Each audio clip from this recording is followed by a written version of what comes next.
은혜로운 천상 감사합니다. 요즘 손잡고 악수하며 인사하기가 참 거북스럽죠. 우리 앞에 뒤에 계신 분들과 함께 눈인사로 우리 서로 한번 인사 나눴으면 좋겠습니다. 반갑습니다.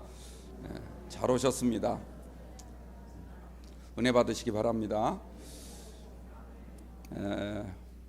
오늘은 우리가 읽은 말씀 가운데 7절에 보면 긍휼히 여기는 사람 복이 있다, 이렇게 말씀을 하셨는데, 그 말씀을 중심으로 우리가 긍휼히 여기는 사람이 어떤 사람인가, 그리고 그가 받는 복이 얼마나 놀라운 복인가, 여기에 대해서 함께 말씀 나눌 때 큰 은혜가 있으시길 바랍니다. 긍휼히 여기는 사람이 복이 있는 이유는 이런 사람이 주님으로부터 긍휼을 받을 수 있다, 이렇게 말씀하고 있죠. 중요한 것은 여기서 긍휼이라는 단어의 뜻이 무엇인가 라고 하는 것입니다. 여기서 긍휼이란 말은 자비로운 마음을 갖는 것만이 아니라 그 자비로운 마음으로 다른 사람에게 구체적으로 사랑을 실천하는 데까지 나아가는 이 모든 것을 통틀어서 긍휼이다, 이렇게 설명하고 있습니다. 만약에 구체적인 사랑 행위가 없이 그냥 자비로운 마음 이것만 갖고 있다면 그것은 긍휼이라고 할 수가 없지요. 또 반대로 사랑을 베풀기는 하는데 자비의 마음이 없이 행한 그런 사랑이라면 이것 역시도 주님이 말씀하신 긍휼과는 거리가 먼 겁니다. 우리는 자비로운 마음도 갖고 또 사랑도 구체적으로 행할 수 있는 그런 실천의 사람이 되시길 바랍니다. 그래야만 주님도 우리를 긍휼히 여기셔서 우리에게 구체적인 사랑 행위를 하신다, 이런 말씀이죠. 만약 주님이 자비로운 마음만 갖고 계시고 우리에게 어떤 사랑도 행하지 않는다면 여러분들 한번 생각해 보십시오. 우리가 그런 주님을 긍휼히 여기시는 주님 이렇게 말할 수 있겠습니까? 우리가 주님이 우리를 긍휼히 여기신다, 이 말은 그냥 자비의 마음만 갖는다 이런 뜻이 아니라 우리의 연약한 처지를 아시고 또 우리의 필요를 아시고 그때그때마다 우리에게 딱 맞는 그런 은혜와 사랑을 구체적으로 실행해 주시는 그런 주님이심을 우리가 꼭 믿으시기 바랍니다. 우리가 보통 이 마태복음 5장 3절에서 12절까지 말씀을 주로 팔복이라 이렇게 말씀을 하죠. 그런데 성경을 깊이 있게 연구해 보면 이게 팔복이 아니라 9가지 복에 대해서 말씀하고 있구나라고 하는 걸 금방 알 수가 있습니다. 특별히 10절과 11절을 자세히 보면 10절을 보면 뭐라고 말합니까? 의를 위하여 박해를 받은 사람, 이런 사람이 복이 있다고 말합니다. 그리고 11절을 보면 나로 말미암아, 여기서 나는 누구를 말합니까? 주님을 가리키는 것이죠. 그러니까 주님으로 말미암아, 주님 때문에 모욕을 당하고 악한 말을 들을 때 그때 복이 있다, 이렇게 말씀을 하는 것입니다. 그런데 이 두 절을 우리가 언뜻 들으면 좀 비슷한 것 같기 때문에 이것을 하나의 복이다, 이렇게 생각하기가 쉽습니다. 그러나 잘 읽어보면 이건 분명히 서로 다른 그런 내용의 말씀이라고 하는 것을 금방 알 수가 있습니다. 10절 말씀 다시 한번 보면 의를 위하여 박해를 받은 사람, 말 그대로 의를 위해서 박해를 받은 것을 말합니다. 여기서 의라고 하는 것은 하나님의 뜻을 말하는 것이죠. 우리가 하나님의 뜻대로 살다 보면 박해를 받게 되는 것입니다. 핍박을 경험하게 되는 거죠. 이걸 뻔히 알면서도 피하지 아니하고 오히려 주님으로 인해서 의 때문에 내가 받은 그 박해를 기뻐하면서 믿음으로 꿋꿋하게 그 길을 계속 걸어가는 그런 사람을 주님은 복되다, 이렇게 말씀을 합니다. 왜냐하면 그 사람이 걸어가는 길은 비록 고난의 길이라 할지라도 그 길이 천국의 길이고 그 길이 생명길이기 때문입니다. 그래서 그들을 향하여 주님은 뭐라고 말씀하시냐면 천국이 그들의 것이다, 이렇게 선언을 하고 있습니다. 거기에 비해서 11절 말씀 보면 아까 설명드린 것처럼 주님 때문에, 내가 주님의 제자라는 이유 때문에 천국 복음을 맡은 사명자로서 그 사명을 감당하는 그런 사람을 가리키고 있습니다. 우리가 주님 때문에 사람들로부터 온갖 모욕을 당하고 수모를 겪는다 할지라도 또 살면서 수없이 많은 손해를 감수하면서까지 오직 주님께서 우리에게 맡겨주신 사명, 천국 복음을 전하는 그 사명을 감당하는 그런 사람을 주님이 따로 분류해서 말하고 있다는 것입니다. 복음을 전하다가 사람들에게 손가락질을 당하죠. 비웃음을 듣는 그런 때도 얼마나 많습니까? 심지어 별별 악한 말까지 들을 때도 있습니다. 그래도 복음 전하는 이 사명을 멈추지 아니하고 오히려 더 적극적으로 주님의 말씀, 천국 복음에 대해서 증거하는 그 사람이야말로 진정한 의미로서의 그리스도인이고 제자 중에 제자다, 이런 말씀을 하시면서 그들에게는 하늘에 준비된 상급이 있을 거라는 그런 축복의 말씀을 하고 있다는 것입니다. 그러므로 여러분들, 이 두 가지 복은 따로 떼어놓고 우리가 생각을 해야 되는 겁니다. 그런데 오늘 말씀, 이 긍휼히 여기는 사람, 이 긍휼히 여기는 사람에 대한 말씀이 이 9가지의 내용 가운데 5번째에 소개되고 있는데, 순서상으로는 5번째지만 전체를 놓고 볼 때는 가장 중심에 있는, 가장 핵심적으로 우리에게 주는 말씀이라고 하는 것을 우리가 다시 한번 생각하게 되기를 바랍니다.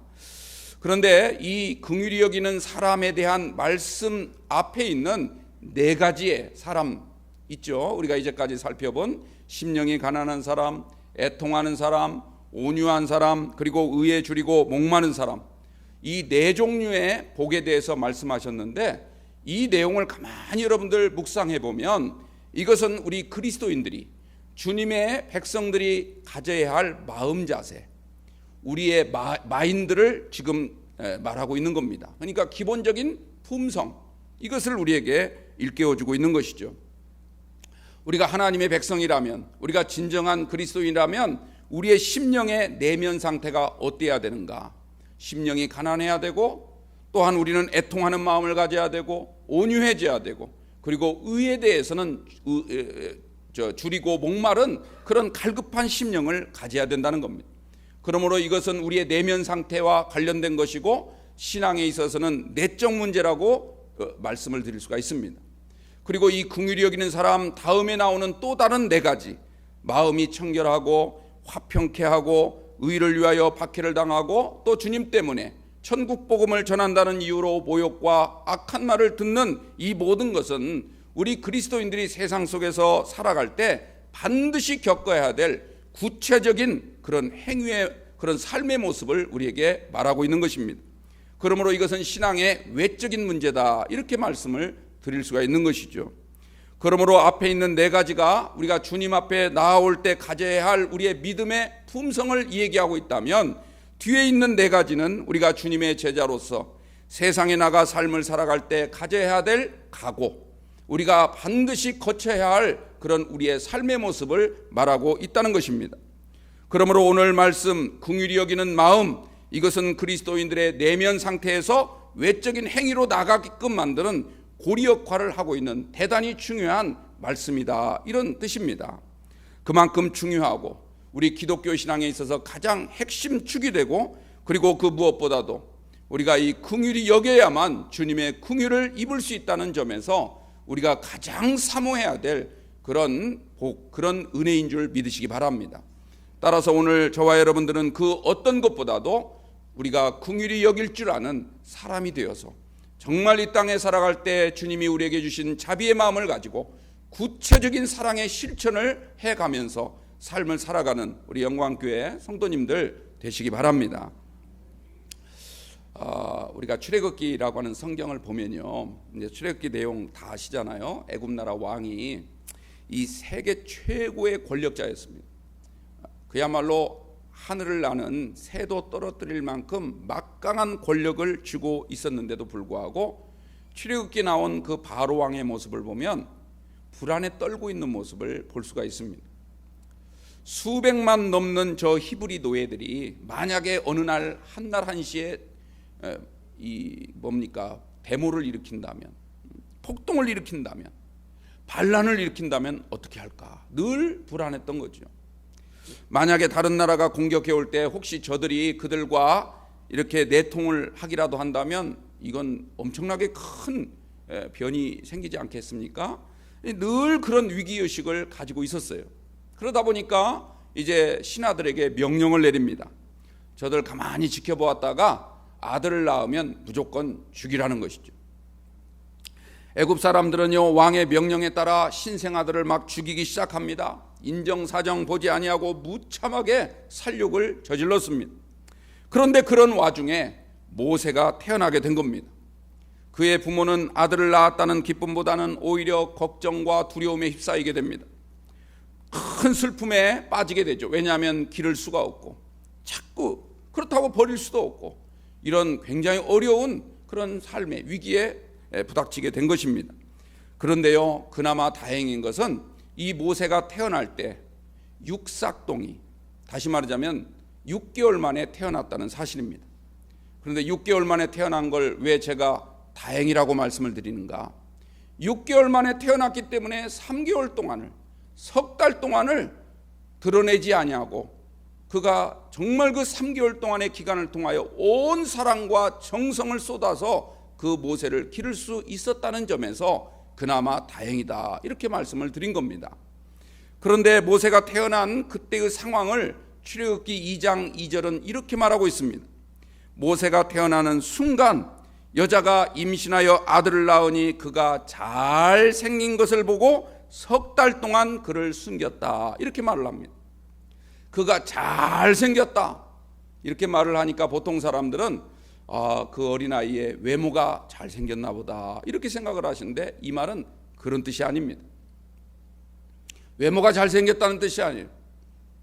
여러분들, 어떤 부모가 자식을 낳고 못생겼다 이렇게 할 사람이 어디 있습니까? 이목구비만 제대로 생겼으면 다 잘생겨요. 자기 자식은 다 잘생긴 겁니다. 그러니까 여기서 잘생겼단 말은 어떤 겉모습, 그게 잘생겼다는 뜻이 아니라 6개월 만에 태어났는데도 불구하고 건강했더라는 거예요. 6개월 만에 태어나면 어딘가 흠이 있고 어딘가 걱정스러운 부분이 있을 텐데 그렇지 않았다는 거예요. 그냥 그 모습을 보니까 정상 아이와 별반 다르지 않게 똑같은 모습으로 태어난 그 모습을 보고 잘생겼다, 지금 이렇게 말을 하고 있다는 겁니다. 그러니 그 아이를 낳은 순간 얼마나 마음으로 기뻤겠어요. 물론 걱정과 두려움도 있었지만, 그래서 석 달 동안을 애지중지하며 길렀습니다. 문제는요, 이 3개월이 지나면서 아이가 점점 자라기 시작하고 이제는 울음도 제법 우렁차게 울기 시작하는 그때가 되어서 계속 기를 수가 없었다는 것이죠. 계속 길렀다가는 결국은 발각될 것이고 그로 인해서 아들도 죽을 뿐만 아니라 자기도 죽을 수밖에 없는 이런 위급한 상황에 놓이게 되었던 겁니다. 그래서 그 부모가 어떻게 했습니까? 차마 버릴 수는 없어서 갈대 상자를 준비합니다. 아이를 그 안에 넣고 겉에 물이 들어오지 않도록 역청을 바르기 시작했습니다. 그런 다음에 나일강에 띄웠지요. 그 딸인 미리암은 이 아이가 어떻게 되는지 궁금해서 그 뒤를 쫓아갔다고 말하고 있습니다. 하나님께서 어떻게 인도하시나 이걸 궁금해하면서 뒤쫓아갔던 겁니다. 마침 나일강가에 목욕을 하러 나왔던 애굽 공주 바로 왕의 딸이 그 갈대 상자를 발견하게 되지요. 그런데 여러분들, 미드라시라고 하는 이 성경의 해석서를 보면 그 나일강에 나온 애굽 공주가 목욕을 하러 나왔다고 했는데, 그가 목욕을 하러 나온 것은 몸을 씻기 위해서 목욕을 하러 나온 게 아니라 그녀에게는요 아주 악한 피부병에 걸려 있었기 때문에 당시 이집트 사람들이 이 나일강의 신인 이시스를 치유의 신이라고 불렀습니다. 그래서 그 치유의 신께 치료를 받기 위해서 목욕을 하러 나왔던 것입니다. 그러니까 자신의 걸린 질병 때문에 목욕을 하러 나온 것이죠. 그런데 그 갈대 상자를 발견하게 되었고 그 뚜껑을 열어보니까 아기가 있는 거예요. 공주는 이 아기가 애굽 사람의 아기가 아니라 히브리 사람들의 아기라고 하는 사실을 금방 알아볼 수 있었습니다. 그래서 바로 죽일 수 있었죠. 아니, 왕의 명령대로 반드시 죽여야 했을 것입니다. 만약 죽이지 않았다가는 자기가 아무리 애굽 공주라 할지라도 큰 화를 면키 어려웠기 때문입니다. 그런데 공주는 그 아기를 죽이지 않았습니다. 그 아기를 본 순간 내가 키워야 되겠다, 이런 마음을 갖게 된 것이죠. 그래서 히브리 여자 중에 전 나오는 여자를 찾기 시작했습니다. 그래서 그 여자를 유모로 삼으려고 찾았는데 그 유모가 누구였습니까? 바로 모세를 낳았던 친모였습니다. 그 친모가 와서 자기 자식에게 유모 역할을 하면서 젖을 먹이고 키웠던 것이죠. 여러분들, 이게 얼마나 놀라운 사실입니까? 여러분들, 아기를 다 죽이려고 했던 애굽 나라의 심장부에서 유모가 아닌 친모가 모세를 기르고 있는 그 광경을 한번 여러분 머릿속으로 한번 떠올려 보십시오. 모든 이스라엘 사람들의 자식들, 아들들을 다 죽이려고 한 그 명령을 내린 애굽 왕의 바로 지근거리에서 지금 모세가 무럭무럭 자라가고 있는 것입니다. 그런데 그 모세가 나중에 보면 애굽 나라의 모든 군대를 저 홍해 바다 속으로 다 집어넣는 그 역할을 하는 결정적인 인물 아닙니까? 다시 말하자면 여러분들, 애굽 나라의 가장 지금 중앙에서 이 애굽 군대를 다 몰살시킬 장본인이 지금 자라나고 있다는 거예요.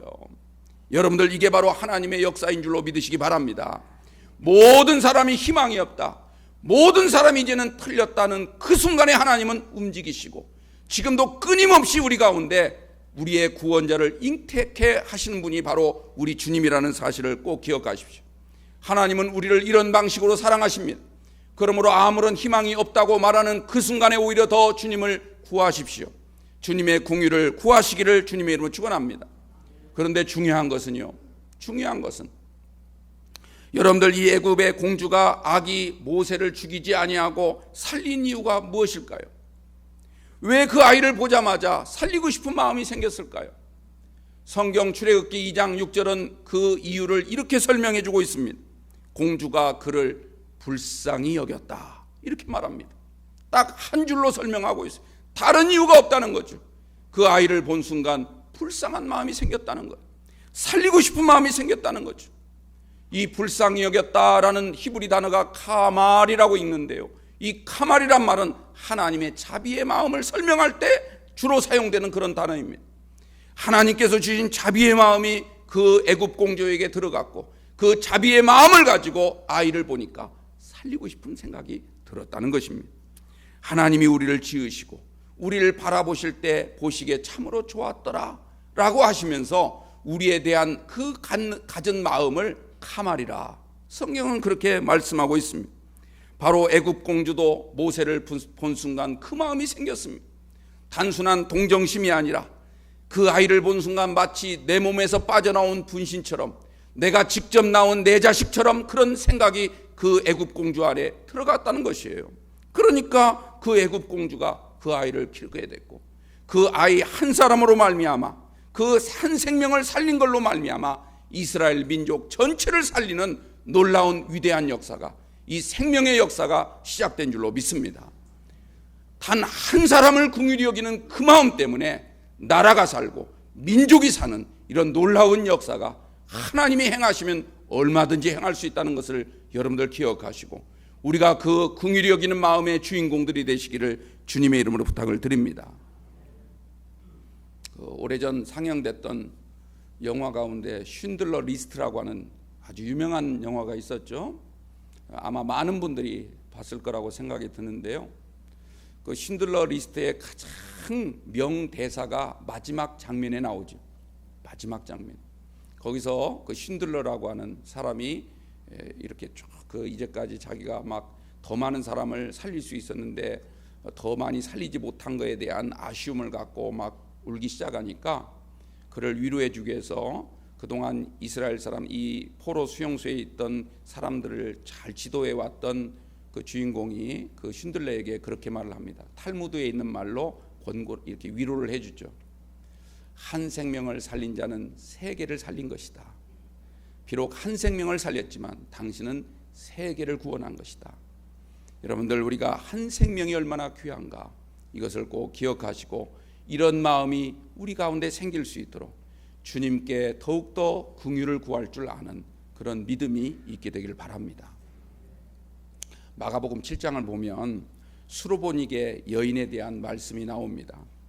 예수님이 어느 날 갈릴리 저 북쪽에 있는 두로와 시돈 땅, 두로와 시돈에 있는 수로보니게라고 하는 마을을 찾아가십니다. 그런데 여러분들, 뒤를 따르는 제자들의 생각은 좀 달랐던 것 같아요. 예수님을 이상하게 보기 시작했습니다. 왜냐하면 예수님이 그 수로보니게를 가기 직전에 어떤 일이 있었냐면 이 바리새인들과 막 논쟁을 벌이는 이야기가 있거든요. 근데 왜 논쟁을 벌였냐면 바로 유대인이 지켜야 될 전통과 관련된 문제 때문에 논쟁을 하였습니다. 그러니까 식사를 할 때 손을 씻고 먹어야 되는데 예수님의 제자들이 손을 씻지 않고 먹으니까 그걸 바리새인들이 막 비난하면서 우리 장로들의 전통에는 반드시 음식을 먹기 전에 손을 씻어야만 부정하지 않는데 왜 당신 제자는 그렇게 합니까? 이런 문제로 인해서 아주 신랄하게 서로 토론을 벌이고 있는 모습이 앞에 나오고 있습니다. 그런데 예수님께서 마지막으로 뭐라고 정리를 해주셨냐면 그 바리새인들을 향하여 너희가 어찌 하나님의 계명, 율법이죠. 우리가 보통 토라라고 부르는 구약성경 모세 오경을 일컫고 있습니다. 너희들이 그 하나님의 율법은 제대로 지키지도 않으면서 왜 사람이 만든 장로들의 전통을 더 중시하느냐, 이런 말씀을 하시면서 그들의 위선을 꾸짖고 있는 내용이 나오고 있습니다. 그런데 여러분들, 그 사건 바로 직후에 예수님이 제자들을 데리고 두로와 시돈 땅을 가신 거예요.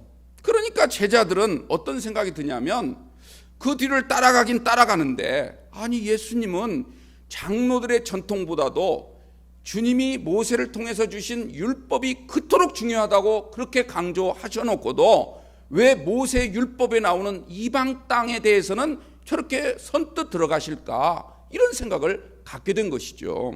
그래서 예수님을 이상하게 본 겁니다. 여러분들, 왜 성경은 그냥 두로와 시돈 땅이라고만 하지 아니하고 거기에 덧붙여서 수로보니게라고 하는 정확한 지명을 얘기할까요? 이 수로보니게라는 말은 지명이죠. 땅 이름이에요. 근데 이 수로보니게는 두 개의 단어가 같이 합해진 겁니다. 수로라는 말과 보니게라는 말이에요. 수로라는 말은 수리아의 준말입니다. 그러니까 지금의 시리아 땅, 시리아를 가리키는 단어가 옛날에는 수리아라고 불렀어요. 그리고 밑에 있는 보니게, 그 다음에 나오는 보니게라는 단어는 베니게, 즉 우리식으로 발음을 한다면 페니키아를 가리키고 있습니다. 페니키아. 그러니까 수리아에 있는 페니키아 사람들에게 갔다, 이런 뜻이, 그 사람들의 마을이다, 이런 뜻이에요. 그런데 중요한 것은 이 페니키아라는 말, 베니게라는 말의 원래의 뿌린 말이 어떤 뜻이냐면 아주 악한 사람들, 악당들, 살인자들, 이런 뜻을 갖고 있습니다. 그러니까 이 단어는 수리아 사람들이 만든 단어가 아니라 주변에 있는 다른 나라 사람들이 수리아 사람들을 비웃기 위해서, 경멸하기 위해서 만든 용어였다는 거예요. 우리가 이런 말을 써서는 안 되지만 일본 사람들을 옛날에 외놈이라고 부른 것처럼, 또 일본 사람들은 우리 사람들을 조센찡이라 이렇게 욕했던 것처럼 그런 의미를 함축하고 있는 마을 이름이었다라고 하는 거죠. 이게 중요한 거예요. 예수님께서 한마디로 말하자면 수리아 악당들이 살고 있는 마을, 그 마을을 찾아가신 거예요. 그리고 그곳에 가서 한 집에 들어가셨습니다. 그 집주인의 이름은 나오지 않아요. 그리고 그때 한 여인이 찾아오게 됩니다. 그 여인의 이름도 기록되어 있지 않아요. 여러분들 성경을 읽다가 이름이 나오지 않는 것은 그만큼 그 이름을 밝혔다가는 큰일 나기 때문에 오히려 숨기고 있는 거지, 몰라서 밝히고 있지 않는 게 아니에요. 그 여인이 주님 발 앞에 무릎을 꿇고 주님 앞에 간절히 간구를 합니다. 간구하는 내용은 뭐냐면 딸 문제였어요. 자신의 딸이 귀신에 들려서 너무너무 지금 고통당하는 그 모습을 바라보고 주님 앞에 나와서 제발 좀 저를 도와주십시오, 간절히 지금 청하고 있습니다. 그런데 그 부탁을 들은 예수님의 대답은 대단히 의외의 대답이었어요. 마가복음 7장 27절 말씀을 있는 그대로 제가 읽어드리면 이렇게 대답을 했습니다. 자녀로 먼저 배불리 먹게 할지니 자녀의 떡을 취하여 개들에게 던짐이 마땅치 아니하다, 이렇게 말씀을 합니다. 그래서 보통 이 말을 사람들은 어떻게 해석을 하냐면 예수님이 여자를 시험하려고 아주 모욕적인, 아주 심한 모욕적인 말을 한 것이다, 이렇게 생각을 하는데 그렇지 않습니다. 천만의 말씀입니다. 여러분들, 이 말씀의 뜻은 이런 뜻입니다. 부모가 자식에게 떡을 주기 위해서 떡을 뗐어요. 떡을 자녀에게 주려고 하는데 옆에 자기 집 기르는 개가 와서 막 꼬리를 치면서 떡을 달라고 떡을 바라보면서 이렇게 간절히 청한다 할지라도 자녀를 주기 위해서 떤 떡을 어떻게 개들에게 먼저 주겠느냐. 내 자식을 위해서 떡을 뗐는데 내 자식이 지금 배고파서 내 자식 배를 채워주려고 지금 뗀 떡을 그냥 자녀에게는 주지 아니하고 어떻게 아무리 꼬리친다고 해서 개에게 먼저 줄 수가 있겠느냐. 틀린 말이 아니죠. 누구나 다 그렇지 않습니까? 예수님이 현실적 문제를 있는 그대로 그냥 논리적인 말씀으로 설명을 한 거예요. 그러니까 이 말을 들은 여인도 그 말에 대해 수긍을 하는 내용이 그 다음 절에 나오죠. 주님 옳습니다. 그러나 상 아래에 있는 개들도 아이에게 먹던 부스러기를 먹나이다. 그 여자가 그렇게 대답을 합니다. 여러분들, 이 여자의 대답은 굉장히 중요합니다. 오늘 우리가 반드시 이 말의 뜻을 우리가 새롭게 깨닫고 구해야 될 줄로 믿습니다. 왜냐하면 이게 오늘 말씀과 아주 깊이 연관이 되어 있기 때문에 그래요. 이 여인의 말은 이런 뜻입니다. 아버지가 자식을 위해서 떡을 떼서 자식에게 주려고 떡을 뗐지 않습니까? 그러나 자신이 기르는 개가 상 아래까지 와서 간절한 눈빛을 가지고 그 한 조각이라도 달라고 하면 자식에게 주더라도 남은 부스러기 한 조각이라도 개에게 주지 않겠습니까? 그 얘기를 하는 거예요. 그래서 이 이야기를 들은 예수님께서 이 여인이 구하고 있는 것은 떡이 아니라 주님의 자비를 구하고 있구나, 이것을 알게 된 겁니다. 개가 상 아래까지 달려와서 꼬리치면서 한 조각이라도 달라고 그 애원할 때 그 개를 불쌍히 여기는 마음, 그 마음이 있다면 자식에게 줄 떡 일부라도 개에게 주는 마음이 생기지 않겠느냐는 것이죠. 다시 말하자면 지금 수로보니게 여인은요, 주님 앞에 떡을 구하면서도 주님이 얼마나 자비로운 분인가, 얼마나 우리를 긍휼히 여길 줄 아는 분인가를 알고 그 긍휼을 나에게도 베풀어 달라는 간구를 하고 있는 것입니다. 여러분들, 이 말씀을 들은 예수님이 그 다음 29절에 뭐라고 대답을 했습니까? 이 말을 하였으니 돌아가라. 이 말을 하였으니 돌아가라. 귀신이 네 딸에게서 나갔느니라. 이렇게 대답을 하시오. 여기서 말한 이 말은 무슨 말일까요? 그 여인이 했던 그 말 자체보다도 그 말 안에 담긴 딸을 긍휼히 여기는 마음, 그리고 주님이 나를 긍휼히 여길 줄 아는 주님이라고 하는 사실을 믿고 고백한 그 믿음의 고백을 일컫고 있는 줄로 믿습니다. 우리가 이런 긍휼한 마음을 가져야 됨을 우리에게 단적으로 보여주는 매우 중요한 이야기가 바로 이 수로보니게 여인과 관련된 말씀임을 기억하시고 오늘 이러한 마음을 갖게 되기를 주님의 이름으로 부탁을 드립니다. 예수님께 와서 고침받은 사람들 대다수 보면요, 다 주님 앞에 나올 때마다 한결같이 그들이 구한 것은 주여 우리를 불쌍히 여기소서. 병자들은 한결같이 그렇게 대답을 했습니다. 그렇게 주님 앞에 간절히 구했습니다. 마태복음 17장에 나오는 간질병으로 고생하는 아들을 위해서 간구했던 아버지도 주여 나를 불쌍히 여기소서. 그리고 누가복음 17장에 사마리아 땅에 살던 10명의 한센병자 사람들도 주님을 멀찌감치 뵈면서 주여 우리를 불쌍히 여겨 주옵소서. 또 누가복음 18장에 보면요, 고개를 제대로 들지도 못한 채 저 성전 구석 한 구석에서 주님께 간절히 기도하던 그 세리도 뭐라고 기도를 했습니까? 주여 이 죄인을 용서하여 주옵소서, 불쌍히 여겨 주옵소서. 예수님이 육신의 몸을 입고 이 땅에 오신 것은요, 우리를 불쌍히 여기시고 우리를 구원하기 위함이신 줄 믿으시기 바랍니다. 그 구원을 이루기 위해서 본인께서 십자가를 지시고 십자가에서 돌아가셨습니다. 주님께서 이 땅에 오셔서 각종 기적을 행하신 것도 우리를 불쌍히 여기기 때문인 줄 믿으시기 바랍니다. 여러분들, 기적 자체만을 바라보지 마시고 그 기적 안에 담겨있는 주님의 그 긍휼하심을 바라볼 수 있는 여러분들이 꼭 되시기 바랍니다. 예수님께서 70명의 전도대를 보낸 것도 그 숱한 영혼들을 불쌍히 여기신 마음에서 비롯된 것입니다. 주님이 십자가에 달리시고 사흘 만에 부활하셨음에도 불구하고 바로 승천하지 아니하시고 여전히 남아서 그 제자들과 만나 주신 것도 주님이 우리를 불쌍히 여기신 이유인 것입니다. 다 우리를 불쌍히 여기셨기 때문입니다. 우리가 이 긍휼함의 은혜를 받으려면 우리가 먼저 사람들을 불쌍히 여길 줄 아는 마음이 있어야 될 줄로 믿습니다. 마태복음 18장에 보면 1만 달란트 빚진 자에 대한 이야기가 나오지 않습니까? 임금이 1만 달란트 빚진 자를 측은히 여겨서 다 탕감해 줍니다. 나중에 갚으란 게 아니에요. 다 그냥 면제해 주신 거예요.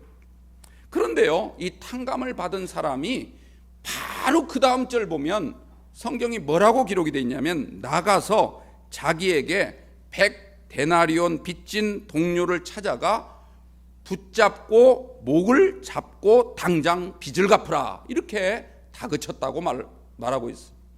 근데 여기 나온 단어가 아주 중요한 단어들이에요. 그가 나갔다 할 때 그 나갔다는 단어가 그냥 풀려나서 탕감받고 쑥 나갔다는, 그냥 걸어 나갔다는 그런 뜻이 아니라 쏜살같이 달려갔다는 뜻이에요. 누구에게요? 자기에게 100데나리온 빚진 동료에게 쏜살같이 제일 먼저 갔다는 거예요. 가족에게 먼저 간 것도 아니에요. 일터를 먼저 간 것도 아니에요. 자기에게 빚진 자에게 빚을 받으라고 제일 먼저 그곳을 쫓아갔다는 거예요. 그 다음 단어가 뭡니까? 그 사람을 만났다라고 말하죠. 여기서 만났다 이 말은요, 그냥 우연히 만났다는 게 아니에요. 찾다 보니 만나졌다는 것이 아니라 수색했다는 뜻이에요. 마치 경찰이 범인을 잡으려고 이곳저곳을 곳곳을 수색하면서 찾아다니듯, 그렇게 그 100데나리온 빚진 친구를 만나려고 수색하며 다녔다는 거죠.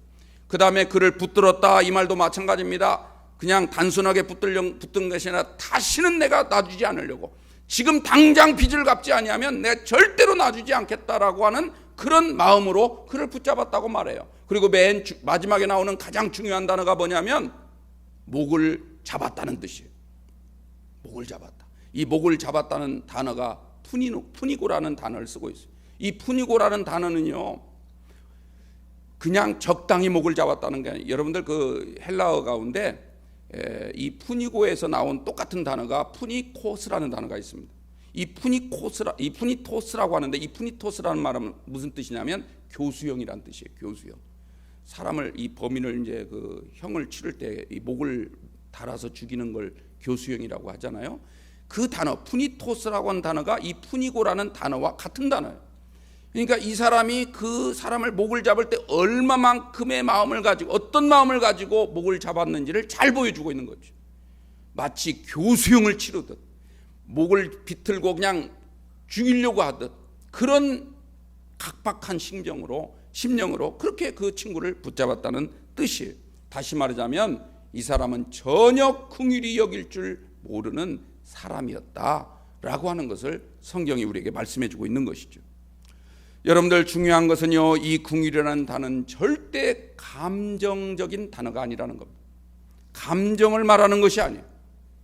우리가 주님께 긍휼을 구할 때도 마찬가지고, 우리가 다른 사람에게 긍휼히 여기는 것도 감정적인 문제를 얘기하는 것이 아닙니다. 내가 직접 가까이 다가가서 그리고 그를 도와주고 상대방의 필요가 무엇인지를 채워주려고 하는 구체적인 행위, 그런 노력과 수고와 의지가 같이 버무려진 그런 단어가 바로 긍휼이라는 단어라는 것입니다. 하나님은요, 돈 많은 부자를 싫어하시는 게 아니에요. 절대로 오해하지 마세요. 하나님은 돈 많은 부자를 싫어하시는 것이 아니라 하나님은요, 돈이 많으면서도 긍휼히 여길 줄 모르는 부자를 싫어하시는 거예요. 그러므로 여러분들, 우리가 돈을 많이 있으면 많이 있을수록 더욱더 긍휼을 베풀 줄 아는 성도가 되어야 주님이 기뻐하실 줄로 믿습니다. 마가복음 10장에 나오는 부자 청년 이야기 잘 아시죠? 그는 신앙생활도 열심히 했습니다. 어렸을 때부터 아주 사회생활도 모범적으로 했어요. 나름대로 성공한 사람이었습니다. 그러나 그에게 한 가지 부족한 것이 있다고 말하지 않습니까? 그게 뭡니까? 긍휼한 마음이었다는 거예요. 그래서 주님이 뭐라고 말합니까? 너의 가진 재산을 팔아서 가난한 자들에게 주고 그 다음에 나를 따르라고 말씀을 했습니다.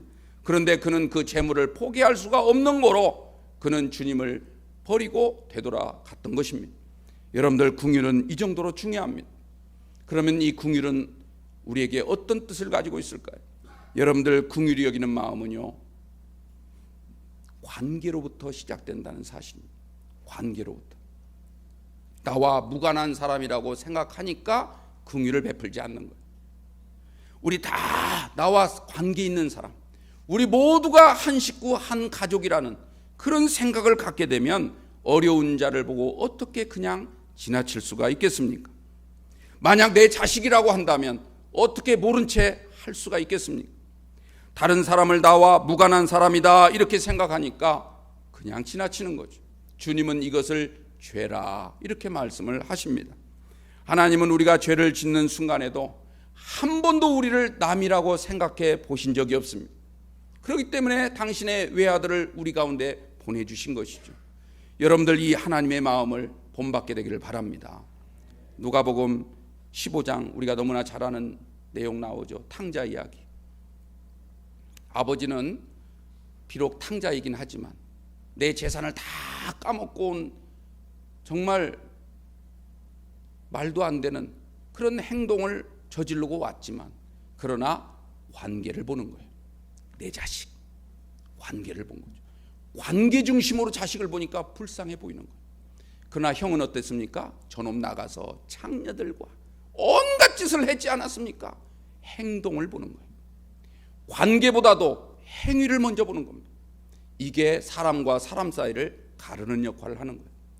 관계를 맺지 못하도록 하는 게 행위 중심의 신앙생활인 것입니다. 여러분들 또한 우리가 긍휼히 여길 줄 아는 마음을 가져야 되는데, 정말 우리가 상대를 긍휼히 여기려면 상대방을 내 입장으로 판단하려고 하지 마십시오.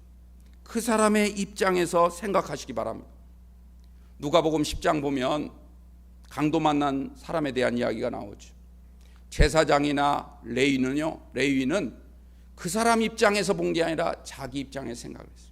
아유, 나는 거룩해야 되는데, 아유, 나는 부정해지면 안 되는데. 그래서 보고도 못 본 척 피해갑니다. 그러나 사마리아 사람은 자기 입장에서 본 게 아니에요. 저 사람 그냥 놔뒀다가는 죽겠네. 상대방 입장을 본 거죠. 그래서 그는 적극적으로 도와주고 그 생명을 살리지 않습니까? 주님이 이 예화를 던진 다음에 마지막 결론으로 뭐라고 말합니까?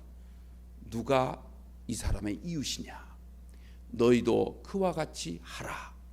주님이 오늘 우리에게 말씀하시는 요구인 줄로 믿습니다. 요즘 많은 사람들은요, 조금이라도 더 잘 살기 위해서 쉬지 않고 일을 합니다. 주일날까지도 일하는 그런 경우들도 많습니다. 조금이라도 더 높은 자리, 더 한 자리라도 더 승진하려고 수단과 방법을 가리지 않는 그런 사람들도 있습니다. 더 넓은 집으로 가려고, 더 좋은 아파트, 더 고급 승용차를 타기 위해서, 더 많이 누리고 살기 위해서 그토록 밤잠을 제대로 자지 않은 채 몸이 부스러지는 그런 상황 속에서도 일을 하죠. 얼마나 스트레스가 많겠어요. 그런데 그 문제는 그 스트레스를 풀어야 되는데 계속 안고 있다는 것. 이게 나중에 폭력적인 근성으로 나오게 되는 거죠. 그런데요, 그렇게 열심히 사는 것은 참 귀한 일이지만 너무 그렇게 살다 보니까 정작 정말 귀한 보물을 우리는 놓칠 때가 있어요. 그게 뭡니까? 긍휼히 여기는 마음이에요. 긍휼히 여기는 마음. 다른 사람들보다 더 잘 살려다 보니까 주기 싫은 거죠. 손해보는 것 같은 거죠. 나 말고도 다른 사람이 도와주겠지, 이런 생각이 드는 거예요. 긍휼히 여길 줄 아는 마음이 사라지다 보니까 이 사회가 점점 팍팍해지고 있어요. 사람들을 바라볼 때 함께 살아가는 사람이라기보다는 혹시 나를 해치지는 않을까, 내 손에 쥐고 있는 것을 빼앗아가지는 않을까, 이런 생각이 듭니다. 하나님께 드리는 것도 자꾸 속이려고 해요. 그럴싸하게 포장을 합니다. 여러분들, 이게 하나님이 다 맹렬한 눈으로 보고 있다는 사실을 기억하시기 바랍니다. 잠언서 14장 21절 보니까 가난한 자를 불쌍히 여기는 자는 복이 있도다. 또 19장 17절에도 가난한 자에게 주는 것은 여호와 하나님께 구워주는 것이니라. 반드시 갚으시리라 말씀을 하세요. 에베소서 4장 32절에서 사도 바울은 이렇게 말합니다. 너희는 서로 친절하며 서로 불쌍히 여기며 서로 용서하기를 하나님이 그리스도 안에서 너희를 용서하신 것 같이 하라. 주님은 우리에게 너희들 기도할 때마다 이렇게 기도하라 라고 하면서 모범 기도문을 가르쳐 주셨습니다. 우리가 우리에게 죄 지은 자를 사하여 준 것 같이 우리 죄를 사하여 주옵소서. 여러분들 긍휼히 여길 줄 아는 이 마음이 얼마나 우리 신앙생활에 중요하고 우리 구원을 이루어가는데 얼마나 중요한 다리 역할을 하는가, 이걸 다시 한번 깨닫게 되는 이 시간이 되시길 바랍니다. 오늘 이 시간 우리 모두 주님께 기도할 때 무엇보다도 긍휼히 여길 수 있도록 하나님의 자비의 마음을 내 심령 안에 주옵소서. 내가 이것을 실천으로 옮길 수 있도록 성령 충만함도 더하여 주옵소서. 간절히 구하시는 이 시간 여러분들 다 되시기를 주님의 이름으로 축원드립니다. 기도하겠습니다. 거룩하신 아버지 하나님, 우리에게 놀라운 구원의 은총을 베풀어 주시고 우리를 지금까지 사랑하여 주신 것도 다 주님의 긍휼에서 비롯된 줄로 믿습니다. 우리는 하나님 앞에 정말 갚을 수 없는 어마어마한 빚을 지었는데 100데나리온밖에 안 되는 작은 빚 때문에 우리는 서로 사람을 미워하고 서로 배척하고 욕하고 비난할 때가 얼마나 많았는지 우리의 인생의 삶을 다시 한번 되돌아볼 수 있는 복된 시간 되게 하여 주옵소서. 그래서 우리 모든 성도들 정말 주님께서 주신 이 자비의 마음을 품게 하여 주시고 우리 힘대로 하기 어려우니 성령께서 우리를 도와주시어서 우리가 삶을 살아갈 때마다 주님의 긍휼로 많은 사람들을 살리고 그 영혼을 우리가 다시 한번 회복시키는 일에 큰 쓰임받게 도와주시어서 우리가 살아가는 이 세상이 지금보다 더 밝고 더 따뜻하고 더 귀하고 복된 세상이 되어질 수 있도록 한 사람을 살리는 것이 천하를 살리는 이름을 믿고 그 믿음으로 긍휼을 행할 줄 아는 믿음의 성도들이 다 되게 하여 주시옵소서. 우리 주 예수 그리스도의 이름으로 기도하옵나이다. 아멘.